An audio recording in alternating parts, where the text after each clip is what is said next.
Hello student, math টিউটোরিয়ালে তোমাদেরকে স্বাগত জানাই। আজকে আমি এই ভিডিওতে তোমাদের ষষ্ঠ শ্রেণীর পরিবেশ ও বিজ্ঞানের সেপ্টেম্বরে যে মডেল অ্যাক্টিভিটি টাস্ক দেওয়া হয়েছে, এই সেপ্টেম্বরের মডেল অ্যাক্টিভিটি টাস্কের পার্ট 6 নিয়ে আমি আলোচনা করব। তো এর আগে তোমাদের আমি 5টা পার্টই আপলোড করে দিয়েছি। তো যদি কারো আগের পার্টগুলো দেখার দরকার পড়ে তাহলে অবশ্যই আগের পার্টগুলো দেখে নিও। আগের পার্টগুলোর লিঙ্ক আমি এই ভিডিও ডেসক্রিপশনে দিয়ে দেবো। তো চলো আমি একে একে তোমাদের প্রশ্নগুলো দেখাবো, সেই সঙ্গে তার সঠিক উত্তর নিয়ে আলোচনা করব। তো একের দাগের কি বলেছে দেখো, ঠিক উত্তর নির্বাচন করো। তো একের দাগে দেখো 3টে প্রশ্ন দেওয়া হয়েছে।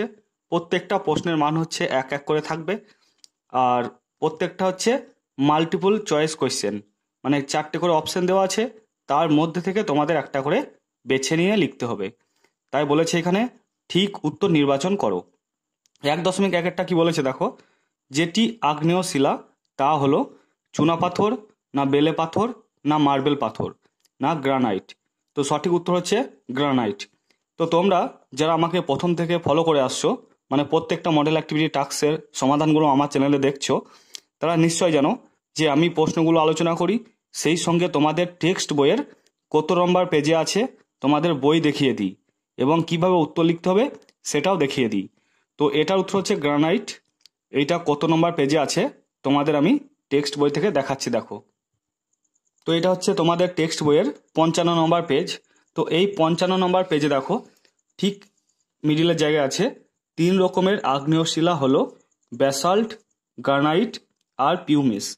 তো এই 3টের মধ্যে অপশনে শুধু আছে গ্রানাইটটা, তাই আমি সঠিক উত্তর হিসেবে নিলাম গ্রানাইট। বুঝতে পেরেছো? তো আগ্নেয় শিলার উদাহরণ হচ্ছে গ্রানাইট। তো খাতার মধ্যে কিভাবে উত্তরটা লিখবে দেখো, উত্তরটা এভাবে লিখবে 1.1 যেটি আগ্নেয় শিলা তা হলো গ্রানাইট, দিয়ে গ্রানাইটের তলায় এইভাবে দাগ দিয়ে দেবে আর এখানে দাঁড়িয়ে দেবে। ঠিক আছে? তারপরে 1.2 কি বলেছে দেখো, দৈর্ঘ্য পরিমাপের ক্ষুদ্রতম এককটি হলো, সঠিক উত্তর হচ্ছে মিলিমিটার। এবার উত্তরটা কত নম্বর পেজে আছে তোমাদেরকে আমি দেখাবো, তারপরে খাতার মধ্যে দেখাবো তোমাদের কিভাবে লিখতে হবে। তো এইটা হচ্ছে 67 নম্বর পেজ। তো এই 67 নম্বর পেজের একদম উপরের দিকে দেখো, প্রথমে আছে কিলোমিটার, তারপর হেক্টোমিটার, তারপরে ডেকামিটার, তারপর মিটার, তারপর ডেসিমিটার, তারপরে সেন্টিমিটার, তারপর মিলিমিটার। সব থেকে ছোট হচ্ছে মিলিমিটার আর সব থেকে বড় হচ্ছে কিলোমিটার। উপর থেকে নিচে যত আসবো এককগুলোর মান তত কমবে। তো সব থেকে নিচে আছে মিলিমিটার। তো মিলিমিটার হচ্ছে সব থেকে ছোট অপশনে যে 4টে দেওয়া হয়েছে। তো মিলিমিটার হচ্ছে সঠিক উত্তর। দেখতে পাচ্ছ দৈর্ঘ্য পরিমাপের ক্ষুদ্রতম এককটি হলো মিলিমিটার। এবার খাতার মধ্যে তোমরা কিভাবে লিখবে, 1.2 দৈর্ঘ্য পরিমাপের ক্ষুদ্রতম এককটি হলো মিলিমিটার, দিয়ে মিলিমিটারের তলায় দাগ দিয়ে দেবে। এবার দেখো 1.3 কি বলেছে, মানুষের বুড়ো আঙুলে যে ধরনের অস্থিসন্ধি দেখা যায় সেটি হলো পিভট সন্ধি, না হিঞ্জ সন্ধি, না স্যাডল সন্ধি, না বল এবং সকেট সন্ধি। সঠিক উত্তর হচ্ছে স্যাডল সন্ধি। তো এটা সঠিক উত্তর তোমাদের টেক্সট বইয়ের কত নম্বর পেজে আছে আমি তোমাদেরকে দেখাচ্ছি, দেখো। দেখো এটা হচ্ছে 123 নম্বর পেজ। এই 123 নম্বর পেজে দেখো স্যাডল সন্ধি বলে আছে। তো এই স্যাডল সন্ধি তুমি যদি পুরো পড়তে পড়তে যাও, তো এইখানে দেখো লেখা আছে, আমাদের হাতের বুড়ো আঙুল দুটিতে এ ধরনের সন্ধি আছে। এ ধরনের বলতে কোন সন্ধি কথা বলা হয়েছে, না স্যাডল সন্ধির কথা বলা হয়েছে। তো সঠিক উত্তর হচ্ছে স্যাডল সন্ধি। তারপরে দেখো 2 দাগের গুলো দেখবো। 2 কি বলেছে দেখো, ঠিক বাক্যের পাশে টিক আর ভুল বাক্যের পাশে কাটা চিহ্ন দাও। 2.1 কি বলেছে, কোনো স্প্রিংকে চাপ দিয়ে সংকুচিত করা হলে তার মধ্যে গতিশক্তি সঞ্চিত হয়। এটা কাটা। কত নম্বর পেজে আছে আমি তোমাদেরকে দেখাবো, তার আগে 2.2 আলোচনা করে নিই। কোনো তরলের প্রবাহিত হওয়ার বেগ বাড়লে সেই তরলের মধ্যে চাপ বেড়ে যায়। এটাও কাটা। তারপরে 2.3 দেখো, লিগামেন্ট পেশির সঙ্গে হাড়কে যুক্ত করে। এটাও কাটা। এটা সঠিক উত্তর হতো স্থিতিশক্তি, আর এটা সঠিক উত্তর হতো কমে যায়, আর এটা সঠিক উত্তর হবে টেন্ডন। টেন্ডন পেশির সঙ্গে হাড়কে যুক্ত করে। তো তোমরা খাতার মধ্যে পুরো বাক্যে লিখবে। দেখো আমি এখানে লিখেছি 1.2 তো বলে দিলাম মিলিমিটার, তারপর স্যাডল সন্ধি, সব পুরো বাক্যে লিখেছি আমি। তারপর 2.1 দেখো, পুরো বাক্যটা লিখে পাশে কাটা চিহ্ন। 2.2 দেখো পুরো বাক্য লিখে কাটা চিহ্ন। তারপর 2.3 দেখো পুরো বাক্য লিখে কাটা চিহ্ন। তো তোমরা এইভাবেই লিখবে। তো চলো এবার আমি তোমাদের এই 3টে প্রশ্ন যেটা দেওয়া হয়েছে সেগুলো তোমাদের টেক্সট বই থেকে দেখিয়ে দিই। তো এইটা হচ্ছে দেখো 86 নম্বর পেজ। তো এই 86 নম্বর পেজে দেখো এইখানে লেখা আছে, একটু ভালো করে লক্ষ্য করো। এখানে লেখা আছে দেখো, স্প্রিংটাকে চাপ দেওয়ায় তার আকৃতির পরিবর্তন হয়, স্প্রিংটা সংকুচিত হয়ে পড়ে, ফলে স্প্রিংয়ের মধ্যে স্থিতিশক্তির যোগান হয়। তো আমাদের প্রশ্নে ছিল গতিশক্তি রূপে সঞ্চিত হয়। তো বুঝতে পারছো তাহলে উত্তরটা ওইখানে ভুল ছিল, ওইখানে হতো স্মৃতিশক্তি। ঠিক আছে, তোমাদের বইয়ের এইগুলো দেখিয়ে দেওয়ার আমার একটাই কারণ, যাতে তোমাদের মনে কোনো ডাউট না থাকে। আমি উত্তর বলে দিলাম, তোমাদের মনে হয়তো সন্দেহ থাকতেই পারে যে স্যার উত্তরটা আদৌ ঠিক লিখলো কিনা। তো যাতে কোনো ডাউট না থাকে তার জন্যই আমার তোমাদের টেক্সট বইটা দেখানো। ঠিক আছে, তো চলো তারপরে আমরা প্রশ্নটার উত্তরটা তোমাদের টেক্সট বই থেকে দেখাবো। তো 2.2 দেখাবো, কোনো তরলের প্রবাহিত হওয়ার বেগ বাড়লে সেই তরলের মধ্যের চাপ বেড়ে যায়। তো দেখো এটা তোমাদের টেক্সট বইয়ের 104 নম্বর পেজ। এই 104 নম্বর পেজে দেখো এখানে বলেছে, কোনো গ্যাস বা তরল গতিশীল হলে যে স্থানে ওই তরল বা গ্যাসের বেগ বেশি সেই স্থানে ওই গ্যাস বা তরলের চাপ কম হয়। দেখো এখানে লেখা আছে চাপ কম হয়। ঠিক আছে, এটা বিজ্ঞানী বার্নৌলির নীতি বলা হয়। তো বুঝতে পারলে, তো আমাদের এখানে চাপ বেড়ে যায় বলেছে, তো সঠিক উত্তর তো কমে যায়। তারপর দেখো 2.3 কি বলেছে, লিগামেন্ট পেশির সঙ্গে হাড়কে যুক্ত করে। তো আমরা এবার এইটার তোমাদের টেক্সট বই থেকে দেখে নেব। তো এটা হচ্ছে তোমাদের বইয়ের 120 নম্বর পেজ। তো এই 120 নম্বর পেজে দেখো এইখানে লেখা আছে, এই অস্থিগুলির একে অন্যের সঙ্গে অস্থিসন্ধিতে লিগামেন্ট নামের সুতো বা দড়ির মতো জিনিস দিয়ে বাঁধা থাকে। মানে দুটো হাড়ের জোড়কে লিগামেন্ট বলে, মানে দুটো হাড়ের জোড় যেখানে করা হয় মানে করা থাকে সেটা হচ্ছে লিগামেন্ট। আর টেন্ডন হচ্ছে, দেখো মাংসপেশির কথা বলছে, মানে একটা হাড়ের সঙ্গে যখন মাংসপেশির সঙ্গে থাকবে তখন আমরা বলবো টেন্ডন।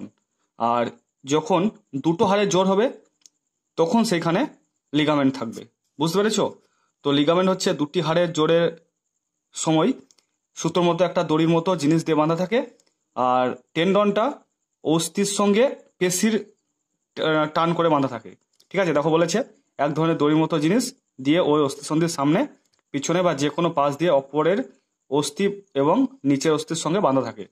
মাংসপেশি কথাটা কিন্তু থাকবে টেন্ডনের ক্ষেত্রে, আর লিগামেন্টের ক্ষেত্রে দুটো অস্থির কথা কিন্তু বলা থাকবে, মনে থাকবে। তো যখন লিগামেন্ট আছে, দেখো পেশির সঙ্গে হাড় বলেছে তাই এটা কাটা, এখানে টেন্ডন হতো, মানে পেশির সঙ্গে হাড়ের যখন যুক্ত করা বলছে তখন এখানে টেন্ডন হতো। ঠিক আছে, এবার আমরা 3-এর দাগের গুলো দেখে নেব। 3-এর দাগের কি বলেছে দেখো, 3.1 ভোঁতা ছুরিতে সবজি কাটা শক্ত, চাপের ধারণা প্রয়োগ করে কারণ ব্যাখ্যা করো।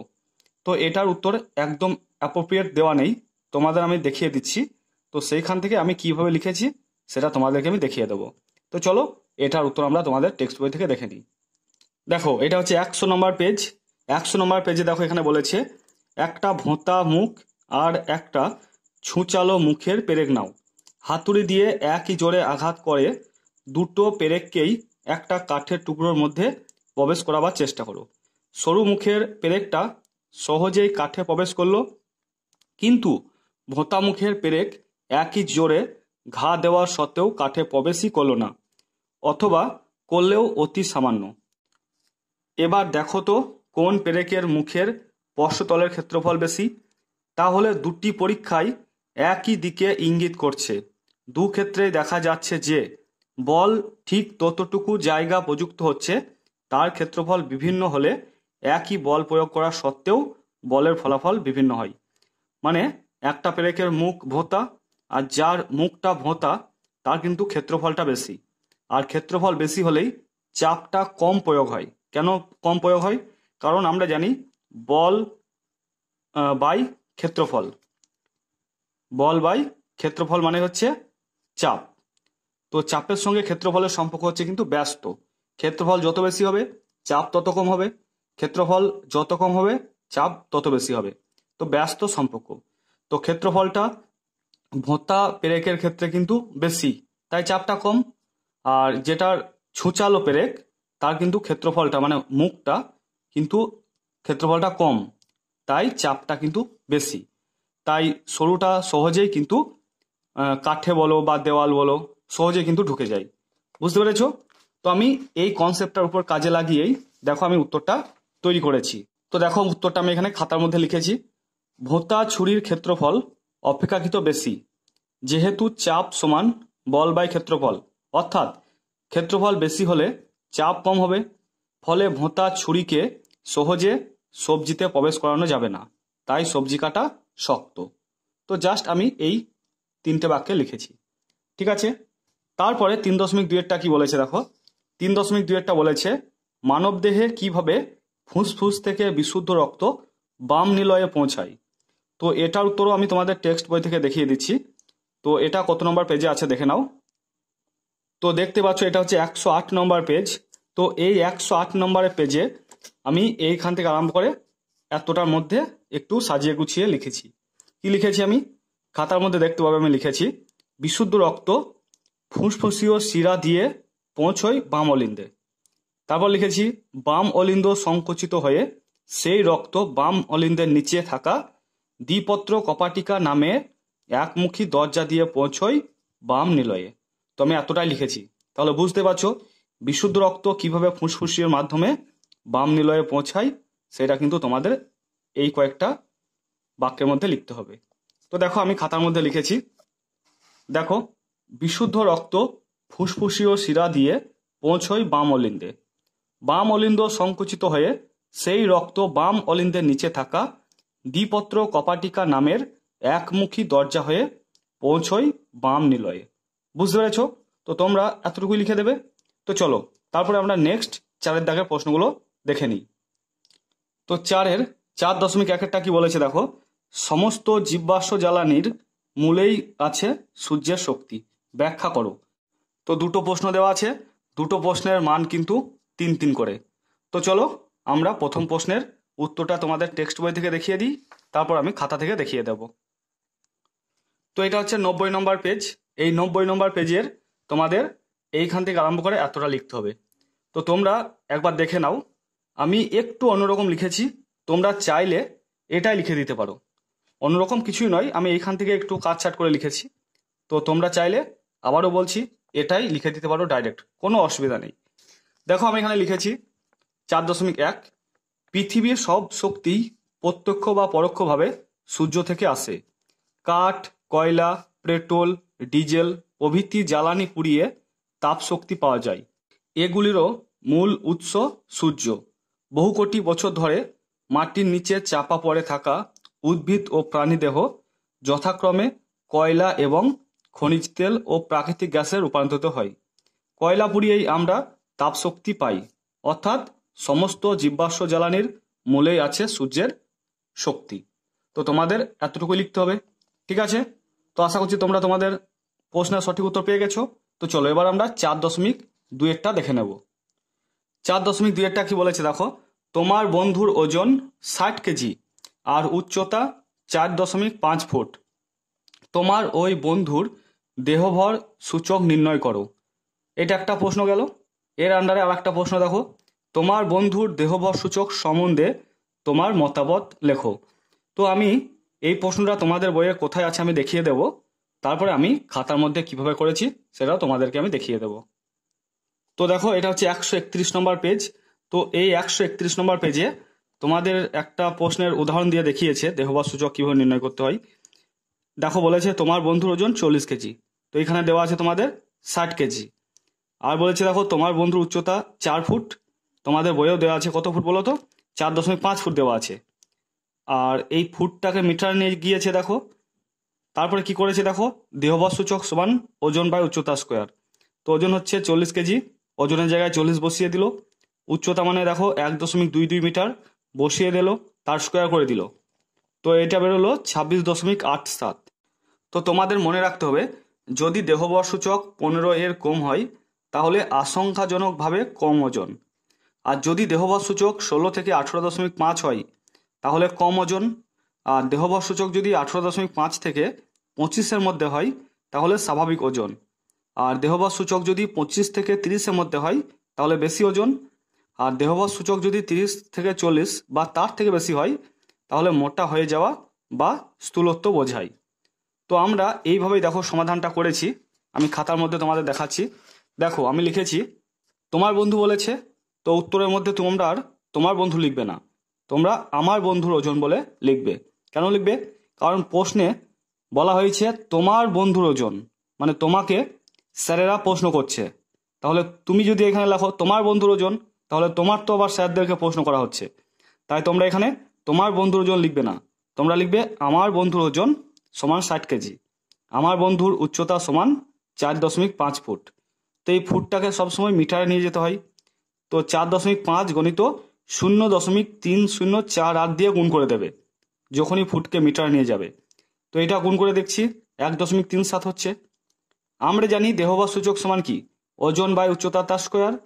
অতএব আমার বন্ধুর দেহবৎ সূচক হচ্ছে 60 বাই উচ্চতা মানে কত? 1.37 বসিয়ে দিলাম, তার স্কোয়ার, স্কোয়ার মানে এটা দুবার, তো 60 যেমন আছে লিখলাম, এইটা গুণ করে দেখলাম আমরা 1.88 হচ্ছে। এবার 60কে 1.88 দিয়ে ভাগ করে দেখো 31.91 হচ্ছে। তো 31.91 মানে হচ্ছে কিন্তু তোমার বন্ধুটা মোটা। কেন মোটা? কারণ আমরা দেখলাম 30 থেকে 40 বা তার যদি বেশি হয় তাহলে সে কিন্তু মোটা বা স্থূলত্ব। তো এখানে এবার প্রথমটা আমরা পেয়ে গেলাম। এবার আমরা দ্বিতীয়টার উত্তর বের করব। আর দ্বিতীয়টা কি বলেছে? দ্বিতীয়টা বলেছে দেখো তোমার বন্ধুর দেহবৎ সূচক সম্বন্ধে তোমার মতামত লেখো। তো আমি এখানে মতামতটা লিখেছি দেখো, আমার বন্ধুর দেহবৎ সূচক 31.91, অর্থাৎ আমার বন্ধুর ওজন কিন্তু উচ্চতা অনুযায়ী অনেক বেশি। এখন থেকে তার সাবধান হওয়া দরকার, না হলে নানা রকম সমস্যা হতে পারে, যেমন হৃৎপিণ্ডের সমস্যা, হাড়ের রোগ, তারপরে যকৃতের রোগ। ঠিক আছে? তো বন্ধুরা, আশা করছি তোমরা তোমাদের প্রত্যেকটা প্রশ্নের সঠিক উত্তর পেয়ে গেছো। তো ভিডিওটা দেখার পর যদি তোমাদের ভিডিওটা ভালো লাগে তো অবশ্যই ভিডিওটাকে লাইক করো, আর চ্যানেলটাতে যদি নতুন এসে থাকো তাহলে কিন্তু সাবস্ক্রাইব করতে ভুলো না। আর পারলে তোমরা ভিডিওটা তোমাদের বন্ধুদের মধ্যেও শেয়ার করে দিও। তো তোমরা সবাই ভালো থেকো, সুস্থ থেকো। Thank you.